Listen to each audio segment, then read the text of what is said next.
simplify it. So the steering wheel has the logo on it of the brand, right? And when you look at an Android or an iPhone, there's normally the brand of the Apple showing up, right? So if this steering wheel turns into a touchscreen or a screen, what logo is going to show up? Is it going to be the car brand or is it going to be the software? Software is now king in the automotive industry. So I've brought on Hans today. He's got a background in mechanical engineering. Hans calls it a background full of purple and foam. But today we're going to be reacting to an Autoline podcast. And Hans, you just watched it. You thought it was a good podcast, didn't you? It was. I always enjoy some of the conversations that they have, and I mean, for those who've been around for a while, this is actually where Sandy Monroe kind of got his first exposure to the overall Tesla community. I was just doing a couple of interviews with Autoline after hours, and from there, the rest is history, and he's kind of gone on to be a big deal. But they continue to do good work as far as digging into the EV revolution and what the future of the automotive industry can look like and potentially will look like. And so this is another episode that I would say is a good one in that regard. All right, let's check it out. I think any automaker's got to attack it now. I mean, Tesla set the bar with its unboxed process. You've got to design a system that takes out half the bill of material cost, half the capital investment cost. You've got to come out with something that gets rid of the body shop, the stamping shop, like Tesla's done with the Cybertruck, get rid of the paint shop, like Tesla's done with the Cybertruck. You don't have to just do stainless steel to get there either. There's a lot of other You ways. do plastic panels. There's a whole nest of possible. Right now, Exactly. but hold on. What do you Three guys think? more. I look at it this way. If Tesla, and there's been pushback about this mid 2025 to get that Model 2 out. If the US 3 aren't able to launch a vehicle in the 30s that's feature rich, high value, and in demand by 2026, is game over on the small car side for them, because we also know that there's a high likelihood, or at least I have a decent idea, that by 2025 there's going to be some Chinese EVs here. They're going to eat a lot of that tariff, or they're going to go through Mexico, and they're going to be well under $40,000 for sure, and they will sell. So Okay, Hans. So 2 questions for me come out of that clip. The first is plastic castings, plastic bodies. Is that even possible for OEMs to do to get the cost down? Absolutely. Yeah, this is something that I've heard Scott Walter talk about quite a bit. There was actually, I believe it was a Pontiac back in the day that had plastic body panels on the outside. Totally feasible. You still have to figure out how, like, the body itself has to be strong enough to perform all of the same crash safety requirements as if the body panels were some other material. But even the traditional cars that we have today, including the way that the Model 3 and the Model Y and the Model S and X are constructed, those metal body panels that are made out of stamped aluminum that are on the outside of the vehicle, those are not particularly strong. They're not adding a lot of structural rigidity or strength or protection to the vehicle. All of that is done by those stamped, usually high strength steel body side outers, that all those panels are kind of affixed to. And so it's that skeleton that's kind of inside of the vehicle that does a lot of that work already. And so they can kind of continue to use something that's like that, where all of the strength is inside, and then, the outer surface of the vehicle is a plastic. And I think that's definitely something that Tesla's open to. But the other thing that we know is that the inside portion of the door on the Cybertruck is made from a stainless steel as well. And they're able to stamp that and get some really complicated shapes out of it. And so they could do something in the future where they continue to use stainless steel, but it's a thinner stainless steel that's not necessarily meant to be bulletproof. It's not supposed to be quite as strong and durable as the Cybertruck is, and be able to produce a stainless steel vehicle that is a more traditional shape, not necessarily all these origami stainless steel triangles that we see with the Cybertruck. So there's a couple of different options there. And then, there's other even options besides a stainless steel and a plastic. Carbon fiber is another option for body panels. So yeah, there's a number of things that could be done here. Was that Pontiac that you said was made from plastic, was that ever like crash tested? Do you have any data on that or no? hmm Yeah, no, it was a production vehicle. I may have misspoke. It may not even have been a Pontiac. It may have been a Saturn. In fact, now that I'm thinking about it, I believe it was a Saturn. It was a consumer vehicle that, people could buy. Interesting. Well, I think this leads well into the next clip, so I'm going to save my other question, but let's get back to it.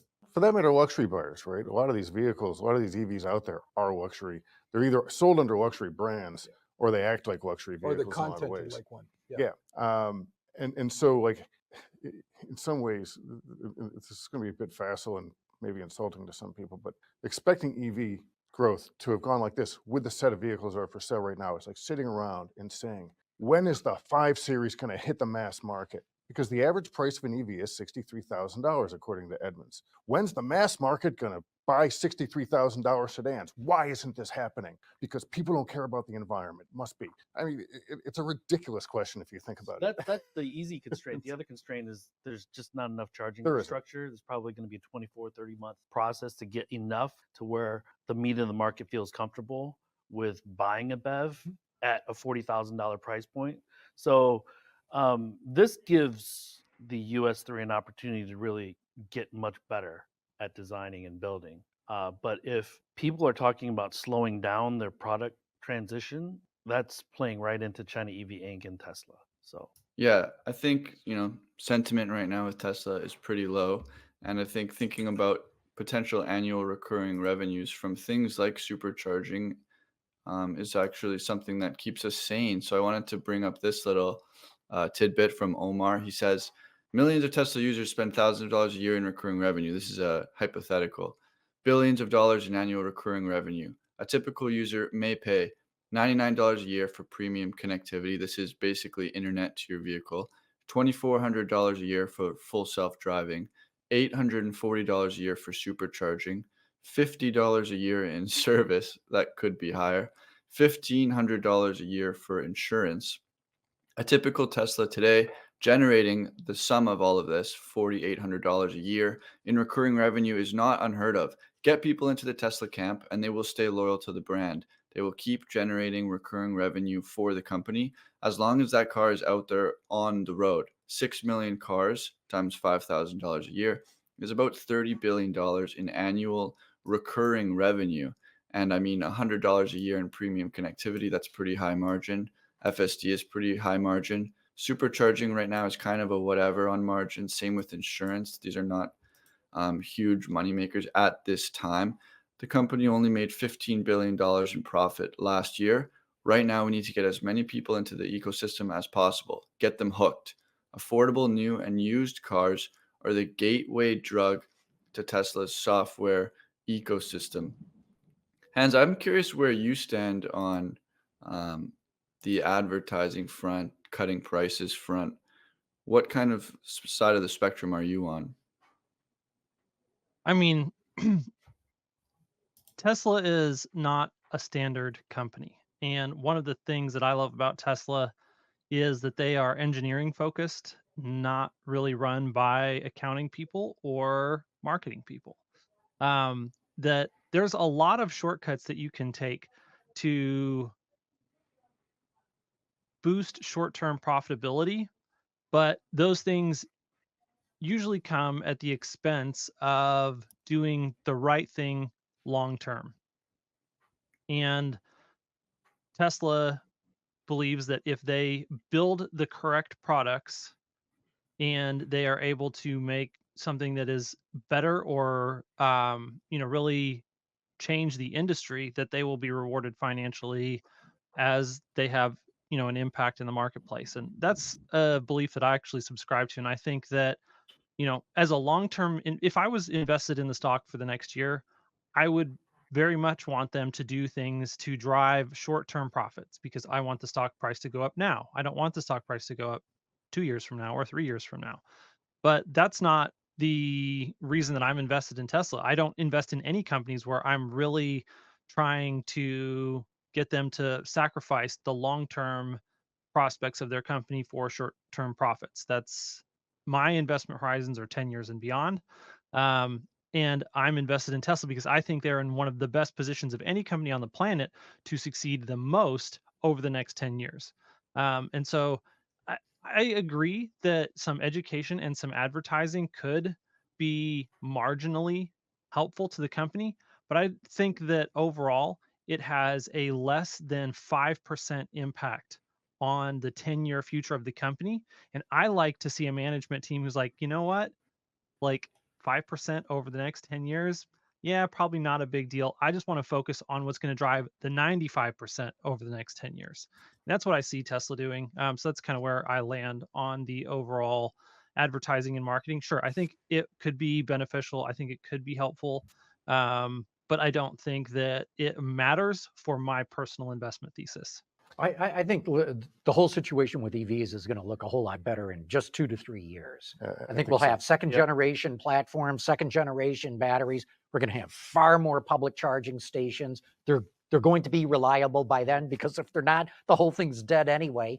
And I believe they will get that reliability. It is. It's just an issue of getting consumers who are, I've said this on Bloomberg TV a bunch of times. People are happy with their cars.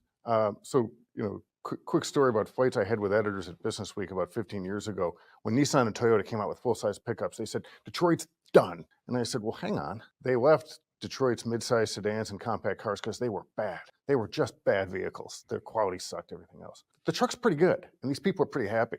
So like Toyota and Nissan are going to have to dislodge people who are very happy with their trucks. And they didn't. Right? And they're both, they've both been big players in that segment. That's the problem we are now with the mass market. It's not just price. It's not just charging. These people are pretty happy with their cars. And now I think when people drive EVs, smoother, quieter, faster, and they're just, I Never love go driving. to a gas Less station maintenance, again. Never, less yeah, maintenance. charge it at home. Yeah, there Right. are a lot of reasons they're better vehicles, but you got to convince them to do it.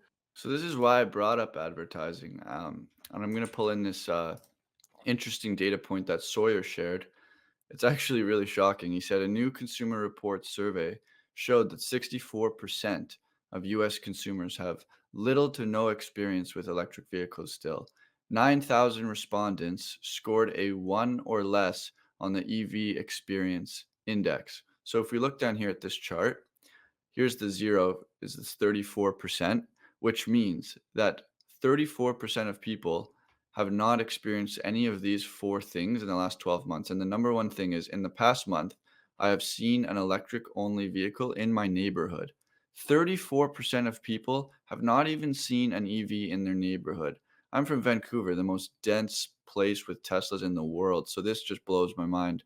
Number 2 is I have a friend who owns an electric vehicle.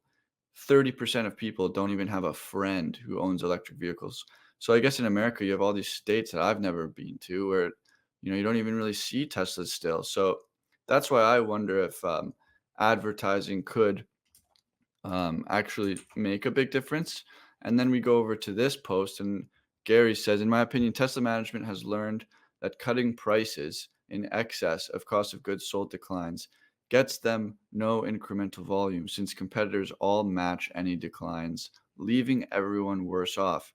Combined with likely increasing FSD take rates as FSD starts to approach level 4 autonomy, it's becoming more and more apparent auto gross margins have bottomed and it's starting to trend back upwards, which is great news. But I also get why Tesla's still not advertising, because they are satisfying their existing production rates with, the existing demand that they have. But I did find this EV consumer index to be extremely interesting. And I know I kind of took the ball on this one, Hans, but if you don't have anything to add, we could totally just get back to the clip. Do you have anything that come to mind? Yeah, I'll just say one thing on that, that I do agree with Gary that it's better to not, like he said, decreasing prices in excess of cost of goods sold declines. So like I'm all for Tesla decreasing their average selling price in line with their COGS so that they kind of, have consistent margins. That's great. That's fine. It does get a little bit more concerning when they're taking a haircut on, eating into the ability of the company to stay profitable in the short term, because we don't really know what is on the horizon for macroeconomics. And I like to have that little cushion of cash that we have. And so, just as a conservative investor from that standpoint, I prefer to see them not deteriorating the profit of the company so they don't have to eat into the cash. Like I don't want to see them going back to GAAP unprofitability. I want to see them maintaining their ability to generate profits. So I'd agree with him there. And I think that that's one of the areas where people were getting concerned is when Elon started to make comments around, we could sell the current vehicles at a loss and then we'll make it up eventually in software. It's like, yeah, I mean, I agree that that's probably true, but if you start whittling down your cash pile and we run into an emergency, that's not a healthy situation to be in. So I've appreciated when Elon has also said, I have PTSD from production hell, and I don't want to put the company in a position of overall risk like that again. So that was actually, good news to my ears when he said that, because that means that we're going to maintain our cash balance. We're not going to be deteriorating our security position in the overall market. But just pursuing the mission of long-term EV adoption, the only way, just like one of the panelist was saying, that we ever get 50, 60, 70, 100% market share for EVs is EVs have to be super, super affordable. They have to be more affordable than an equivalent gas vehicle. And that's the thing. Like the only way that the transition really works is that EVs have to be a better vehicle that provides more value to the consumer for less money. That's the only way that you get everyone to switch over, because if gas cars are cheaper and more reliable and more functional for a consumer, there's going to be at least some of those consumer, like then the only reason to switch to EVs is something ideological, and you can never get everyone to agree on an ideological basis that this is the reason that we should go in this direction. So yeah, that's really a core. And so it's good to see them just, even with like the exact current lineup of vehicles, just continuing to pump out more vehicles through the factories, continue to take out cost anywhere and everywhere that they can, and make them more and more affordable. And so that's where, like, I think that we're going to continue to see price decreases. I think that's in service of the mission, and it is actually what is good for the overall transition. And so, that's where this is going to go. So we just got to make sure that we're reducing the cost of goods sold faster than we're reducing the prices to the end consumer. Yeah, I think that's great. I think though, if you want to keep the 50% compound annual growth rate, those numbers we just looked at from Sawyer are kind of concerning. And I feel like we're in the Tesla community. We hear about these price cuts right away, but I feel like most people in America don't get told that Tesla is cutting prices. They don't really know. So I think, It's educating because there people. aren't enough units that have been delivered. Like when it comes down to the end of the day, the EV fleet of all of, like, every Tesla that's ever been delivered to date is somewhere in the neighborhood, I think, of 5 million total units. And yeah, those are going to be heavily concentrated around, some of the more urban areas. There's something like a billion cars on the road. And so there are 5 million Teslas on the road, and there's a billion cars on the road. That's like the vast majority of all cars on the road are not Teslas, and they're not an EV of any sort. And so that's why, like, when you have a $25,000 vehicle and you can start selling 20 million, even if it's not 2030, say it's 2035 when Tesla sells 20 million vehicles per year. Well, that's still a drop in the bucket of the overall fleet of global vehicles. And so it's going to, like, we just haven't shipped in comparison that many EVs compared to the number of gas cars that are on the road. And so, I'm honestly surprised that the numbers are as good as they are in the direction of EVs. Like the awareness of EVs are disproportionately positive compared to the number of them that make up the overall global automotive fleet. Yeah, and that's a good way to wrap up this debate, because I did come from the other side for a second there. But I think what we all have to appreciate of this time of horrible sentiment for Tesla is interest rates skyrocketed. The automotive industry is very cyclical, and Tesla still has the same valuation that they had before the Fed hiked rates. You could say, well, it dropped by 400 billion, but Tesla was around 600 billion at some point in 2021. So even though they did go up to 1.2 trillion, but it's still impressive that at least the profit line, the PE compressed, and that's why the valuation compressed, but they've maintained profits even though they cut prices by growing volumes. And in this industry, that's really impressive. But let's get back to the clip. Because I guarantee you, on the engineering side, most of the guys at GM and Ford couldn't even tell you what language is being coded on the firmware, on the operating system. Because it needs to move from 80% traditional automotive engineers and 20% software engineers, and that needs to be flipped. And what I'm hearing from the OEMs is that they're trying to hire these ninjas that are software developers, but put them into the traditional bands. Oh, he's 8th level. Oh, he's uncoded, but we can't pay him more than $195,000 a month, whatever. And so that's not how the digital world works. They're trying to shoehorn their traditions into something that they have no background or understanding. And that's the most frustrating thing to me. Anyways, So the OEMs, Ford and Ford's probably been the most open about it as a traditional automaker. They want to write all the software. They don't want suppliers doing it, except in maybe some very specialized cases. and they need to do that. Do you Yeah, think they can? That's my question. Well, Can they that's- do it? So They have to. Like it's sort of like with the charging network. It has to happen because right now the problem they have, and I think one of the reasons they're having so many glitches, and Mike, you'd be very knowledgeable on this, I think, is you've got code for whatever chunk of the car Bosch makes, whatever chunk of the car Continental makes, and so on. And then you got to bring all those together because like Ford, GM, and all these guys, they don't actually they Frankenstein build cars. Yeah. They assemble Set. modules into Yeah, cars. right, yeah. And each one has its own chip, its own software code that they then string together into the, and so you have millions and millions of miles of code that have to all learn to talk to each other. So what they want to do and what they have to do is one set of code for everything. What a disaster. So, Hans, before we get in this next clip, they're going to answer whether they think Ford and GM can actually do this, actually bring the whole software into house, every component of the vehicle. Let's just quickly get a yes or no from you if you think they can do it before we hear from them. Absolutely not. I love his comment. He's like, they have to.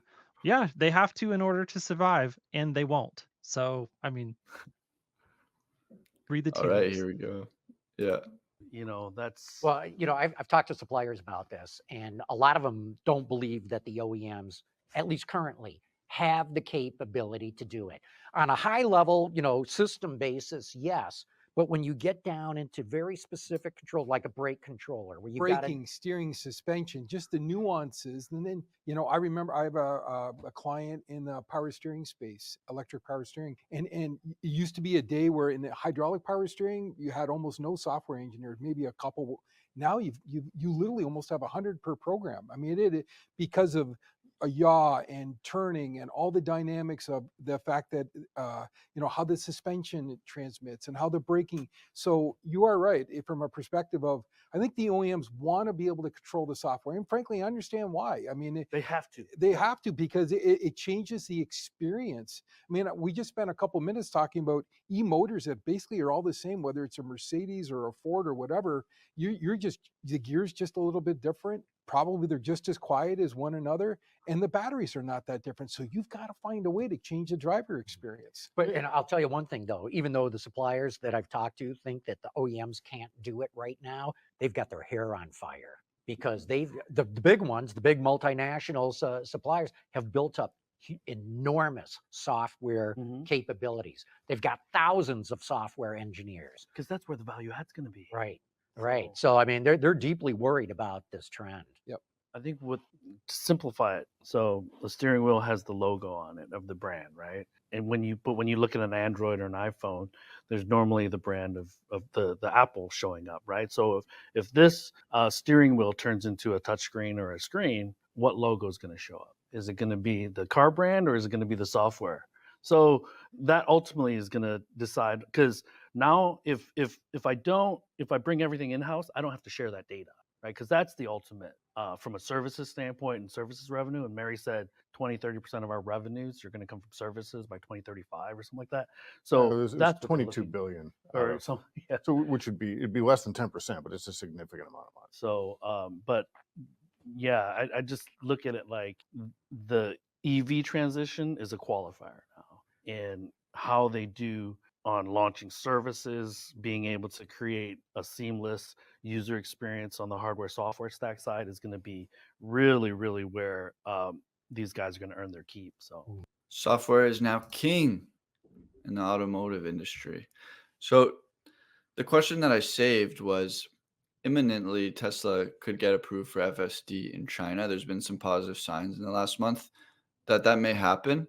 And obviously, there's fears that China's not going to like that. You got cameras rolling around China with 8 cameras on their vehicle collecting data.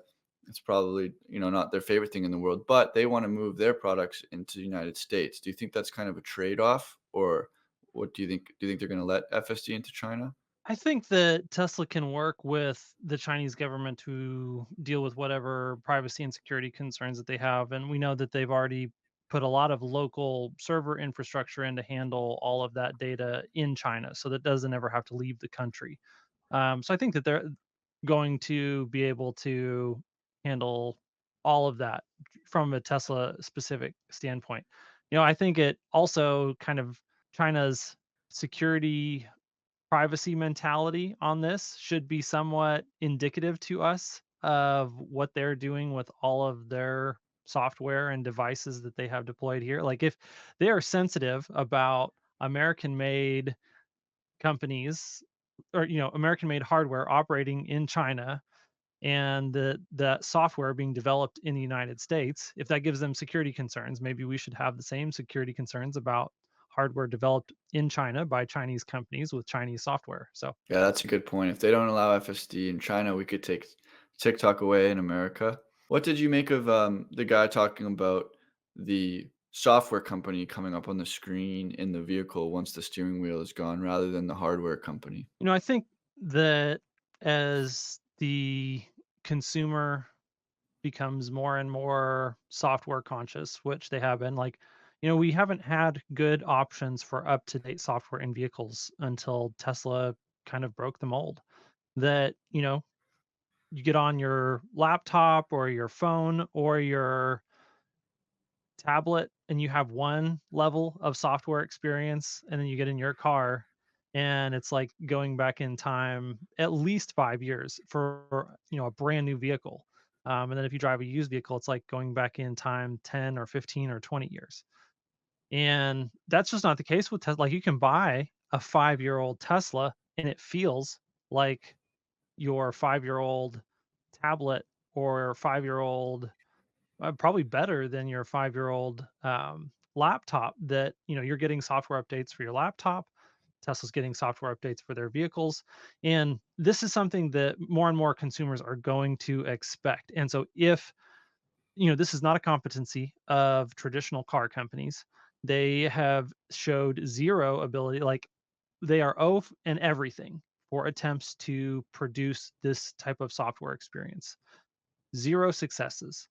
And this is if this is going to be what the consumers expect, someone's going to have to create that software. And if it's not the traditional car companies, then whoever that is has the leverage, because it becomes, not only is it an increasingly important part of the user experience, but also it's going to be increasingly important for the safety and performance of the system, because all of these, all the suppliers that are creating components, these components are increasingly becoming digital components. That you don't just have a purely mechanical brake system, you don't have a purely mechanical um, steering rack. Like as we go to these things that are cheaper and offer better performance in 48 volt architecture and steer by wire and brake by wire and all these things, well, all of those new technologies that the supply base is moving towards are digitally powered devices. And so you can't not have exceptional software running those just to do the base level of functionality for your vehicle. And that's not even talking about what is the digital experience of using the user interface inside the vehicle.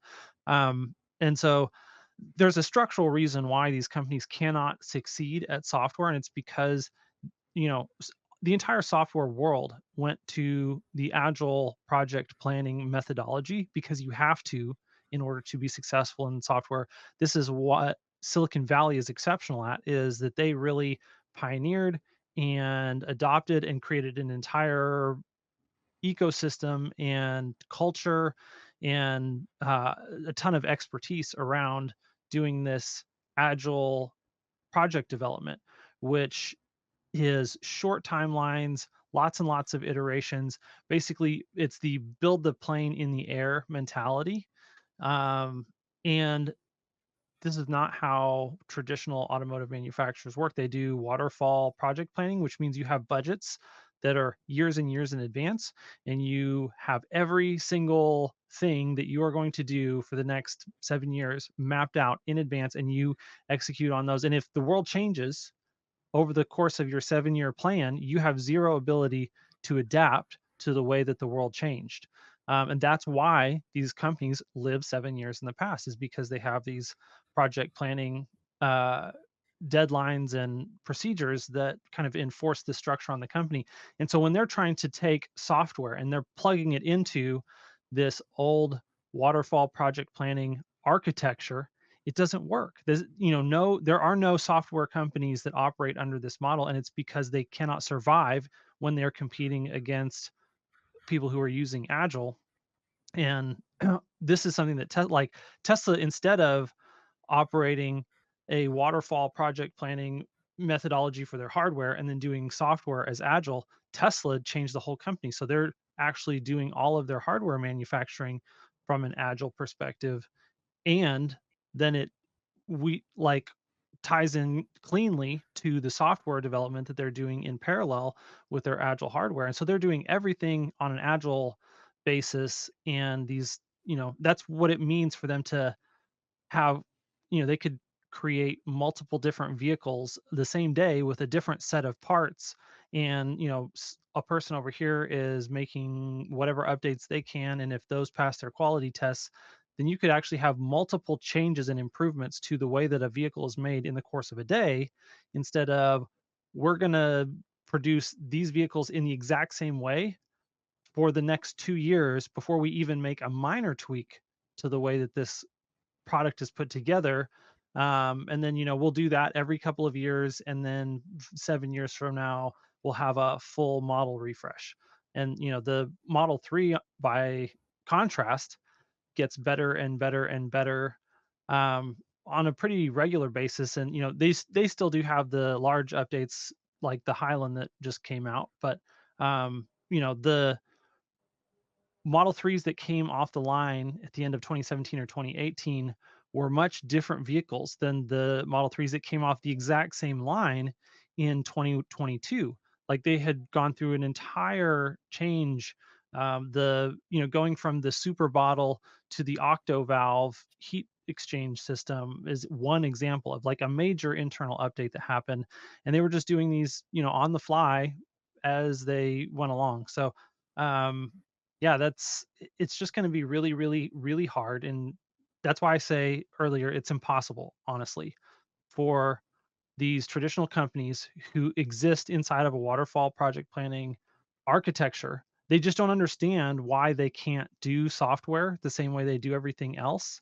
And they can hire the best software engineers in the world, but when you plug them into this system that doesn't is not capable at all of creating high quality software, then it's just not going to work. Yeah, and they can hire the best software engineers, but they said in that interview, they said they don't even know how to hire them. They don't even know how that world works. Like, they're trying to fit them into this bracket, like $180,000 a year. But he's like, that's not how the digital realm works anymore. Like, these software engineers, they're kings. Software is now king in the automotive industry, and Tesla is the king of software. And they're not only disrupting the automotive industry, but Tesla continues to disrupt themselves. As you said, they continue to adapt and be agile. And I know I just used the verb rather than the thing, the architecture you're talking about. But Hans, I really want to thank you for coming on today and answering our questions. And do you have any conclusive statements? No, I always enjoy hanging out and getting to talk about nerdy things. So it was a lot of fun. All right, talk to you later.